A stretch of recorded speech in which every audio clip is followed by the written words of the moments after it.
Thank you, Susan Tolman, for your very clear and very interesting lecture.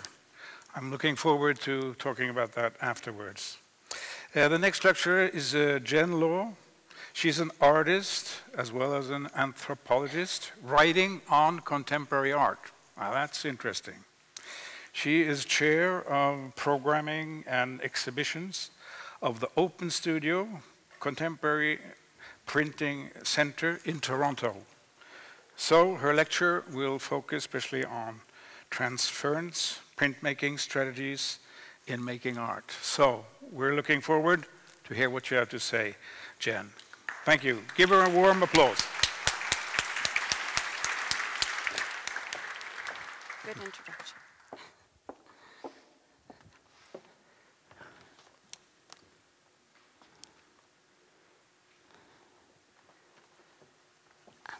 Thank you, Holger, and thank you as well to Jan and his colleagues for inviting me to take part in this wonderful symposium. I feel very privileged to be part of, to be in such good company. As an anthropologist, I thought it would be appropriate to start with a story, or a myth even. In 1956, American science fiction writer Philip K. Dick wrote a dystopic short story entitled Pay for the Printer, imagining a post-apocalyptic world that has become entirely reliant on printed copies of things.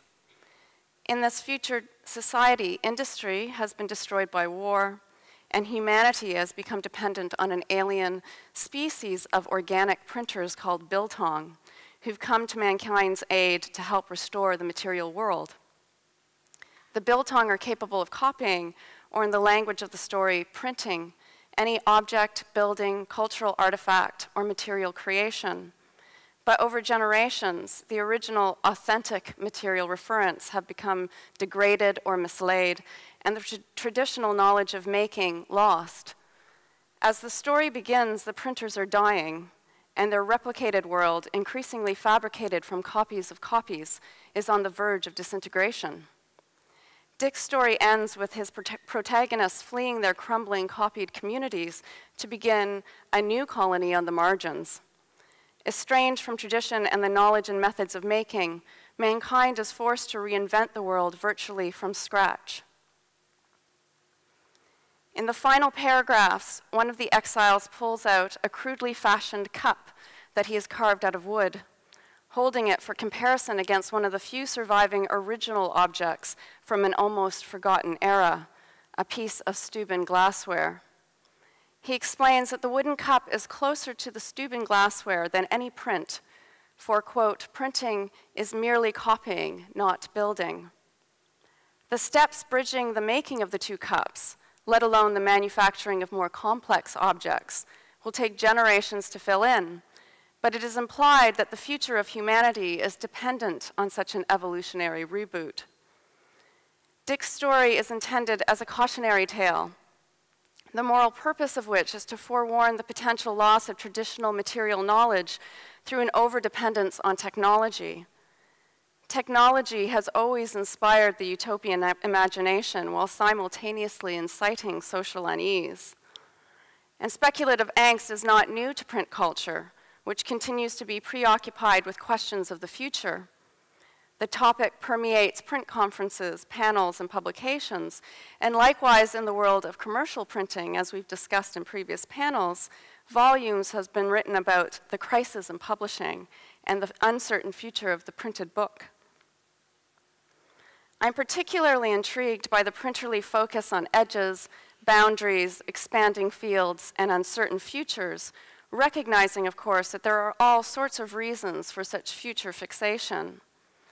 As both an artist and an anthropologist, I relate well to the idea of an expanded or expanding field. For in anthropology, the field is the place where research happens, where questions are asked, and where knowledge is acquired in a participatory fashion. In this regard, let me acknowledge from the start that I'm interested in contemporary print in its broadest definition, not simply as it manifests within the contemporary art world, but as a graphic culture or set of cultures, with historically evolving ideologies, traditions, social customs, knowledge systems, and technologies. It is the theme of knowledge, its transmission, and its evolution in relation to technology that serves as the basis for this paper. In this, I've been influenced by theories of technogenesis, or the idea that humans and technics co-evolve together, as outlined, for example, by philosopher Bernard Stiegler, or more recently revisited by media theorist Catherine Hales. Technogenesis collapses the subject-object divide between humanity and technology, arguing that objects like humans have their own ontological embodiments. From this perspective, we can examine the ways in which print-based knowledge may synergistically combine with evolving technologies to produce and catalyze new kinds of knowledge. Grounded in mimesis and multiplicity, print as a technocultural system has of course long been a critical media for producing and disseminating information, questioning ideology, and inspiring social activism and change. Indeed, the very history and language of print is one of both evolution and revolution. All evolution, technological or otherwise, involves strategies of problem solving, characterized by adaptation, inheritance, information transfer, trial and error, and acceptation. That is, the co-option or conversion of an innovative discovery which may have been originally developed for another purpose entirely, the classic example of which is Gutenberg's printing press, a screw-driven wine press turned into an engine of mass communication. Often, it is the ways in which existing knowledge systems and technologies are combined that is innovative. Along these lines, this paper builds upon my previous writing on the practice of transference in relation to graphic knowledge and the ways in which artists employ print-based pedagogies to think about making art. Here, contemporary print-based practice is understood not simply as an assortment of technological skills to be acquired and employed, but rather as a set of unique aesthetic and conceptual problem-solving strategies that may be transferred and applied across diverse media. Indeed, the future of print may not rely as much on the evolution of the machine, the press, the printer, the associated materials, as in the ways in which we think about and with print. Toronto-based collaborative artists Matt Donovan and Hallie Siegel take a long view of the evolution of information technology in their multimedia practice. They refer to their sculptures as history machines, referencing the machinations of history and the hegemonic meta-narratives that continue to inform contemporary social practice and in which print-based culture is deeply implicated. Since the turn of the millennium, Donovan and Siegel have produced a series of objects indexing the tensions inherent to radical shifts in information technologies caught in moments of transition. This liminal angst is made manifest in impressions consisting of two interlocking magnesium plates, each cast with a section of dialogue from Plato's Phaedrus, in which Socrates debates with Phaedrus the merits and pitfalls of oral speech writing versus the written word. Each plate is a stamping mold of the other, bearing both sides of the debate in two running columns, alternately embossed and debossed so that they fit together perfectly. It is a monument to the written word and perhaps to the triumph of print. Yet, as Donovan and Siegel explain, the work likewise memorializes the loss that inevitably accompanies technological innovation and advancement. Where impressions marks the shift from oral to print, Self-Printing Book prophesizes the dawning of the digital age. Cast in brass, this book is a sculptural edition of Vannevar Bush's 1945 essay, As We May Think. This post-war text was a call to scientists to take stock of the past and turn their future attentions to the massive task of developing networks of communication and information exchange in order to make scientific research more widely accessible. As we May Think is commonly cited as one of the earliest projective descriptions of computers, scanning devices, fax machines, hypertext, and the internet. In Self-Printing Book, each left-hand page is a printing mold of its right-hand readable counterpart. So when the pages are turned, the book appears to print itself. Undermined by the same technology imagined within its pages, this is a book that heralds both the end and the continuation of the print era, simultaneously enacting its own demise and rebirth with each reading. The duo repeatedly create objects which appear to take over their own production and editioning. In the same vein, Donovan and Siegel produced an exquisitely carved ebony wood high cube, each individual component of which is carved with haiku-inspired syllabic fragments, ultimately composing 6 original commissioned poems by poet Gregory Betts. Modeled on a Rubik's Cube, each turn of the cube results in a new 3-line poem.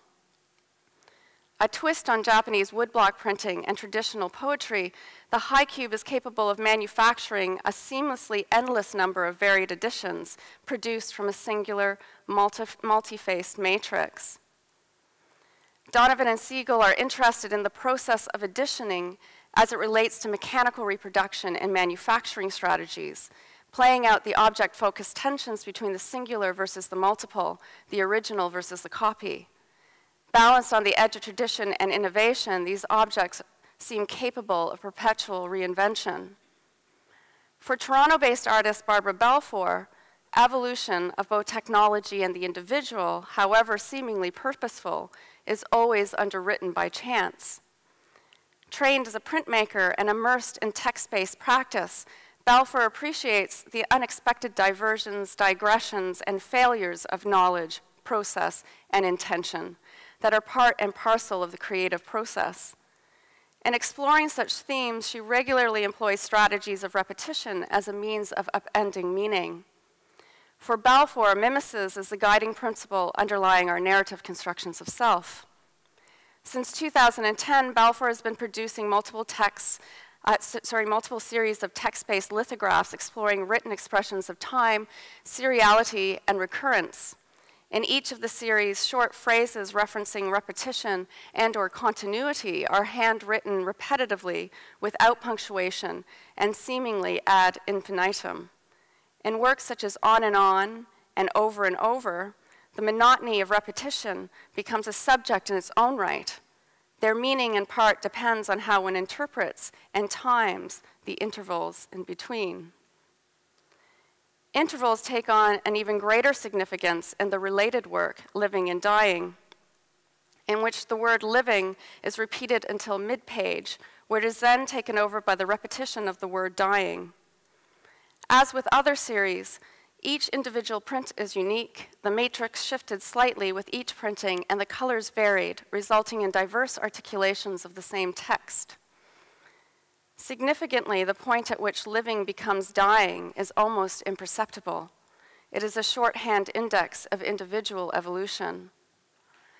Balfour's interest in diversions and failures as potential opportunities for reinvention is taken up in the work Persistence, a life mask of the artist cast from glow-in-the-dark silly putty.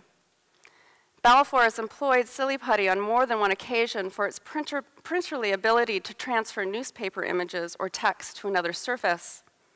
In this instance, she's interested in the silicone material for its molding properties. Cast from life, the sculptural imprint represents a life paused but not yet complete, an evolution still in progress. While original silly putty is a pale, fleshy color, the phosphorescent greenish tint of this version lends the mold an otherworldly, ethereal glow, representing perhaps the ghostly spectrality of a self that exists between life and death. Persistence may also be read as a reference to the tenacity required for technological innovation to occur, a nod to the specific ontological history of a material that evolved over many incarnations. Silly putty was originally created in 1943 during research into potential synthetic rubber substitutes for use by the United States in World War II. As the silicone-based polymer didn't possess all the qualities of rubber, it failed as a viable replacement. After several unsuccessful attempts at repurposing it scientifically, it was eventually marketed as a highly successful toy with some help from a very persistent marketing consultant. Innovation is dependent on the ability to recognize opportunity and failure. For the artist, a seemingly dead end can be a vantage point from which to shift perspective. Dead ends and close readings likewise preoccupy South African artist and writer Catherine Smith. Trained in print media, Smith recently received an MSc in forensic art at the University of Dundee in Scotland and is about to embark on a PhD in forensic art at the Liverpool School of Art and Design in the UK. Her work explores the relationship between art and criminal investigation, a rather appropriate field of inquiry in contemporary South Africa. She's been interested in forensic methods of observation for many years, employing a close microscopic examination of printed materials, which aims to engage the viewer as a kind of detective, deconstructing and unraveling clues and references they may not announce themselves outright. In 2012, Smith created a body of work called Incident Room, Jacoba Bubbles Schroeder, 1949 to 2012, based on a cold case from Johannesburg involving the unsolved murder of a young Afrikaans working-class white girl in 1949. Schroeder was strangled and her neatly dressed body laid out in partially burned veld in a developing suburb of Johannesburg. 2 men known to Schroeder were arrested 2 months after her death, but there was insufficient forensic evidence to convict them. Media reports at the time cast aspersions on the victim's moral character, referring to her as a good-time girl addicted to liquor. The case has captured popular imagination and has been revisited and revised by journalists and true crime authors for over 6 decades.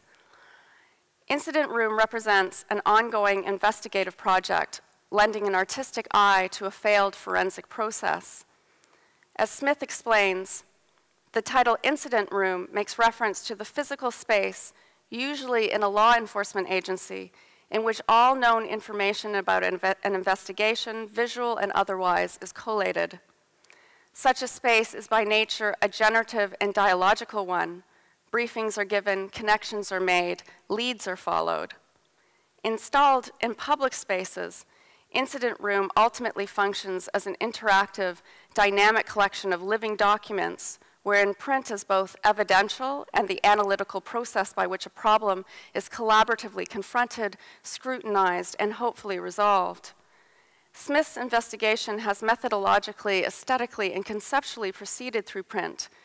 Her collation of graphic evidence has often required creative and sometimes subversive strategies of research and collection, at times compelling her to covertly photograph or copy restricted access materials in order to reinsert them into the public domain.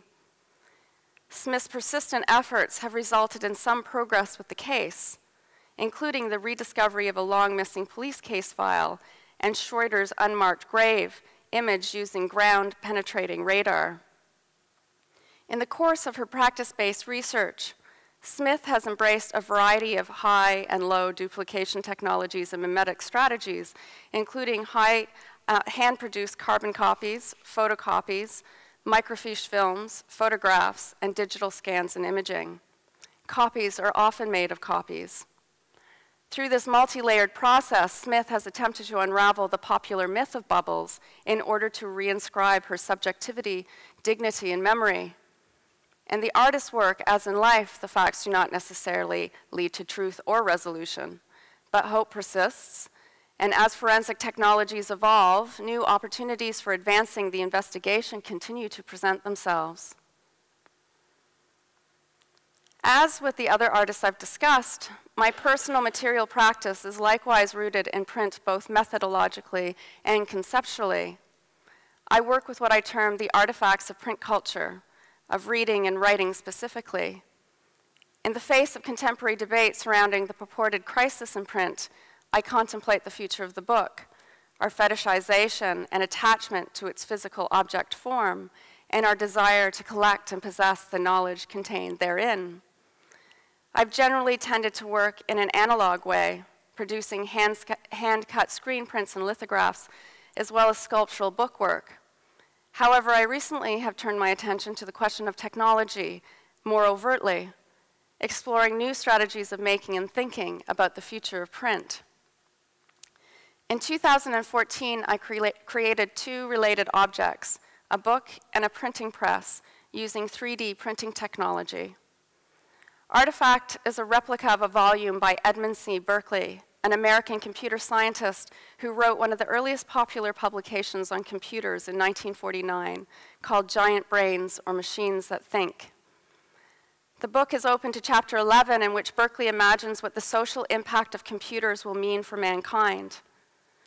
While Artifact appears to be a real book, it is rather a carefully constructed illusion.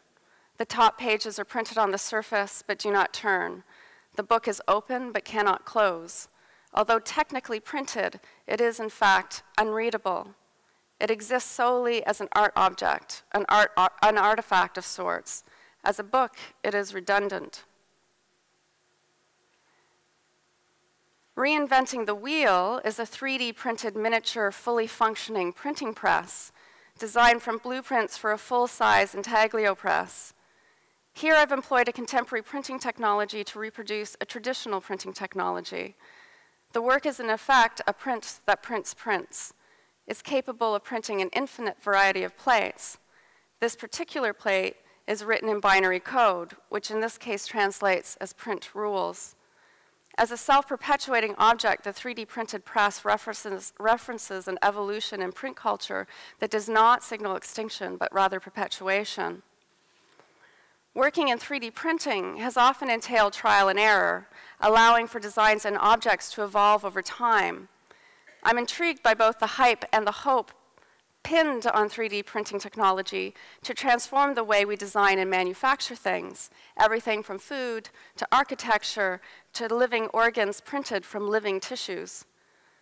Some analysts have even likened the rapid evolution of additive manufacturing to a new industrial revolution. 3D printing has joined other evolving technologies in expanding our ideas of what materials can be. These days, materials are increasingly smarter, and inks may be sentient. But like all technologies, 3D printing has its limitations and its shortcomings, and it is often in the combination of old and new technologies that the most interesting shifts in thinking occur. At the time of writing, I've been working on a new body of 3D printed work for an upcoming solo exhibition entitled Means and Ends, which will open in October this year. I don't have finished images of this work, but I will show you some of the images of the work in progress. Pharmacy is a collection of 3D printed ink bottles filled with ink I've made from book ash. Historically, some of the earliest ink was made from mixing fine soot or lampblack, carbon ash, and bone char with hide glue and water. In pharmacy, each bottle contains ink made from a specific book, thus far totaling 100 volumes. It is both a library of sorts and an apothecary, composed of distilled ideas and philosophies, which in the form of ink anticipate new narratives written from those that have come before. While book ash may conjure images of the destructive impulse of censorship, as ink, it ultimately proclaims the futility of such violent attempts at erasure. Pharmacy is a work about influence, inspiration, and the creative process. It speaks to regeneration and the perseverance of knowledge and meaning beyond the printed text. I've also been working on a 3D printed pocket watch entitled Timepiece. The technological evolution of timekeeping devices arguably rivals that of print technologies in its profound impact on human culture and the ways in which people think and behave. In the 3D printing world, the race is on to create the first fully printed mechanical watch. The primary stumbling block is precision, which is not a new problem in the history of horology. Standard 3D printers are generally only capable of a resolution of 0.1 millimeters, which is not nearly fine enough to print the smallest mechanisms accurately. Carl Bashand, an American university engineering student, recently employed a more advanced multi-jet modeling, or MJM, process, which is capable of 0.01 millimeter resolution, to print a functioning replica of a high-end, futuristic-looking Swiss Uruk watch. However, MJM processes cannot yet compete with the fine machining capable with CNC processes, which are used by watch manufacturers. Here I've chosen to replicate a pocket watch, for the invention of portable watches not only attests to the rapid advancement of horology, particularly from the 16th century onwards, but the increasing shift from public to private time. Pocket watches were luxury items until the middle of the 19th century, when the innovation of machine tools and interchangeable parts led to their mass manufacture and the ultimate democratization of time. Since then, watch technologies have continued to evolve and become ever more covetable and complex. Witness the hype over the iWatch, for example.